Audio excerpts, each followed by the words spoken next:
minute, should be live.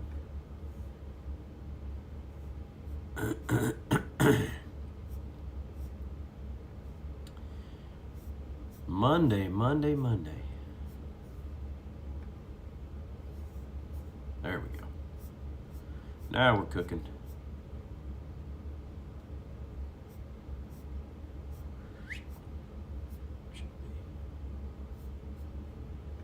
Should be. Takes just a little bit to get me on here. All right. Good morning, Amber. Morning, Adam.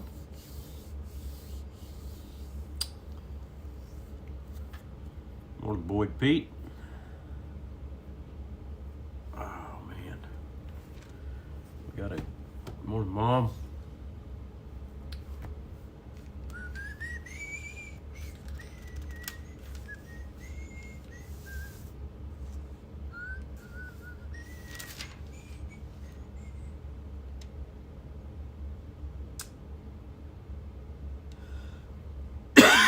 Excuse me.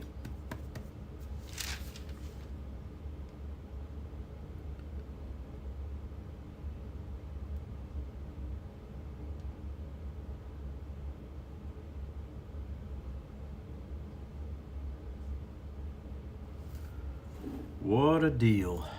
Well, morning, Daniel Vasquez, Danny. Morning, Robin. Good morning, Wendy. Morning, Valerie. Good group on here. Getting started out on Monday morning. Jump right in here.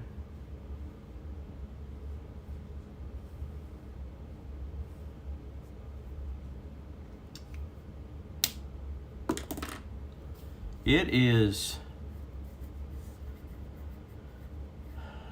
gonna be a windy booger today, they said. I'm gonna try to work inside. I got stuff done yesterday afternoon, some stuff checked, and I need to be working at my desk anyway. Jeff, good morning. Morning, Mara. Morning, Brandon. It is yeah, they saying 40 and 50 mile an hour wind gusts up here. 30 sustained.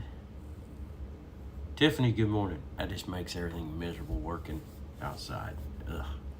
Especially as dusty and dry as it is. Everything is. Morning, Sean. Had a good service yesterday at Carrier. I thought, anyway. Had a good crowd. Had quite a few gone, but still a lot there. It's always exciting whenever you count 20 or 25 that are gone and still have a pretty full house. It was, if those 20 had been there, it'd been packed. But we have, morning, Lon. It's it's always, there's always a challenge with schedules and everybody's time. And man, I'm telling you, the world we live in, the amount of things that we can get wrapped up in is challenging. Morning, Rhonda. That's why I trimmed out Tuesday Cowboy Church for me. I stepped down from that because of my own life being too hectic. I wanted to be able to focus more on this ministry and Carrier Church. But Carrier, we're teaching on walking in the power of the Spirit, power of the Holy Spirit, and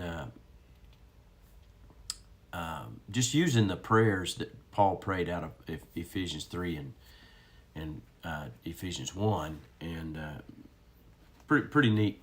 I love that teaching because I think it just helps us walk in what God's given us. But that's not the direction we're going today, but I encourage you to go back and to watch those. I need to get those more quickly onto our YouTube channel. Don't forget highcallministries.org, our website, and our YouTube channel. Go over to that YouTube channel and subscribe to it so I can build that up in case, and that way you know how to get over there in case something happens with Facebook, because we're supposed to be streaming to both at the same time live, but you won't get the notification, I don't think. Well, I think you can set it up for that. Anyway, enough of that. Let's get into the Word today. We're going to Mark chapter 5. And I called this, Don't Get Excited About the Wrong Thing. Or maybe I called it Get Excited About the Right Thing. But oftentimes, we can get caught up in the moment of just life and be excited for the wrong thing, or miss what God's really doing in that moment. And these people did that in Mark chapter 5. Jesus showed up after calming the storm. He and his disciples ended up in the area of the Gadarenes or Gerasenes. It was used. There was two different names for that area, or two different ways of pronouncing it, I guess. But some translations say Gadarenes or Gerasenes. But he found this demon-possessed man, or this demon-possessed man found him when he stepped off the boat. Now, I will say this. Jesus it wasn't an accident, it wasn't a coincidence that he showed up there. He showed up there with a purpose. And he showed up there with that purpose, I believe, in large part to deliver this man. But he also was there to bring life to an entire community and a region that was unchurched, un-Jewish, unreached. And he came into this region, and he set this man free, and they should have been celebrating, because this man roamed through the whole the cemetery and around this area, and they tried to bind him, tried to hold him. He'd break the chains. He couldn't be held because he was the demon possession was so strong, and Jesus came in and immediately set him free. Now, without going through and reading all of that story, that's in chapter 5. But down here in verse 11, it says, "Then it happened that a large..." Well, let's back up to verse 9. "Then Jesus demanded, 'What is your name?'" He's talking to this demon-possessed man. Well, he's talking to the evil spirit that rose up in the man. And he replied, "My name is Legion, because there are many of us inside this man." Then the evil spirits begged him again and again not to send them to a distant place. And there happened to be a large herd of pigs there on the hillside. And he send us into those pigs, the spirits begged. Let us enter them. So Jesus gave them permission. The evil spirits came out of the man, entered the pigs, which is a herd of about 2,000, and then they stampeded and ran off a cliff, and they drowned in the sea. The herdsmen fled from the nearby towns, or to the nearby towns, and spread the news as they ran, and people rushed out to see what had happened. A crowd soon gathered around Jesus, and they saw the one who had been possessed by the legion of demons. He was sitting there fully clothed and in his right mind, or perfectly sane. So they went from having and knowing this man, how he ran around, he was naked, he cut himself with stones, he was screaming all night long, he was tormented by these demons, and it says that now he's clothed and in his right mind. He's clothed and perfectly sane.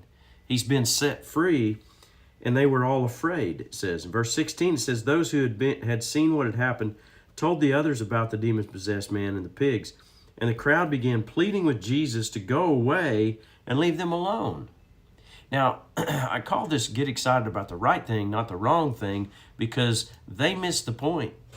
They had Jesus enter their region, enter their area, and instead of being excited about what he could do to set them free, they were only looking at this as at the economic loss. They only saw the problems that he brought, the challenges he brought, not the good in the deliverance. They begged him to go away and leave him alone. And I sometimes see this when we try to reach people or help people uh, realize what they've missed and what they've lost in, or what they've not received in, and having not given their life to Jesus Christ. I remember sharing the gospel with people, and one in particular that just he just couldn't see it. He said, "This is not fair. It's not right." I said, "It doesn't have to be fair and right. It's a free gift," and we talked about it. But he couldn't get past having to give up all these things. He saw it as I'm giving up everything. I'm giving up everything. He didn't see it as what he could receive. And that's kind of where these people were. They saw what they lost, financial, their business in those pigs. They lost financial gain, but they could receive eternal life. They could receive deliverance and freedom and healing and all the things that Jesus provides. But all they saw was what they were going to lose. They celebrated the wrong thing. They were excited about the wrong thing. They were excited about their ability to make money instead of what they were losing. And they said, "Jesus, you go away. I don't want you to have any. I don't want to have anything to do with you."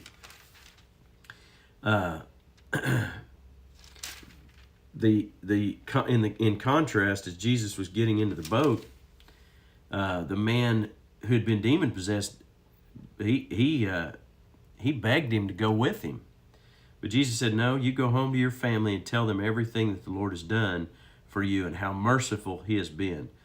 So the man started off to visit the 10 towns of that region and began to proclaim the great things that Jesus had done. And everyone was amazed at what He had told them. He became an evangelist. He thought he knew, he wanted to go with Jesus, but Jesus left him to go and to share in those 10 regions. I dare say there was opportunity again for those individuals that in the beginning just rejected Jesus. They had to hear it and see it, and it had to come from a different avenue, or it had to be someone else. You're going to, as a believer, there's going to be times when you're going to share your faith with somebody and they're going to reject it. They're going to say, "Get away from me. I don't want to hear it."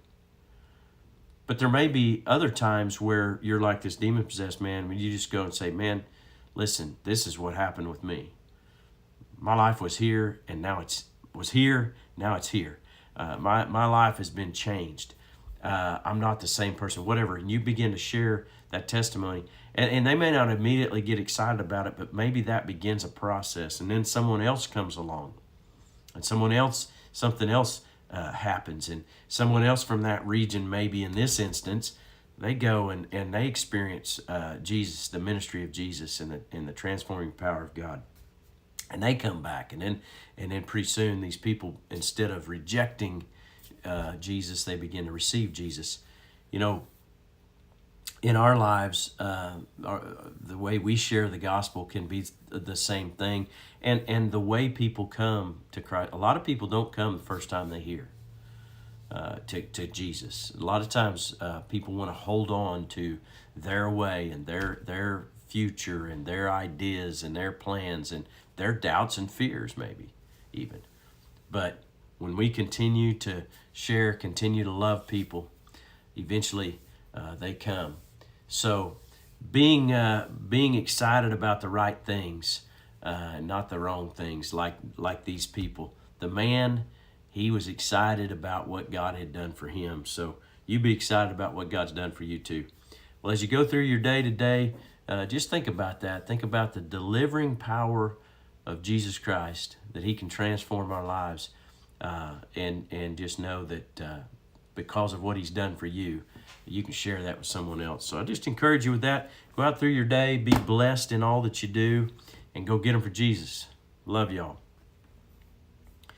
Morning, Teresa from Dallas, Texas. Love it. Got in here kind of late, maybe, so just rewind here in a little bit when I get posted. Morning, Jana. Morning, Brad. Aranda. I think I got everybody else. Maybe didn't miss anybody. Have a blessed day. Get out there and be productive today.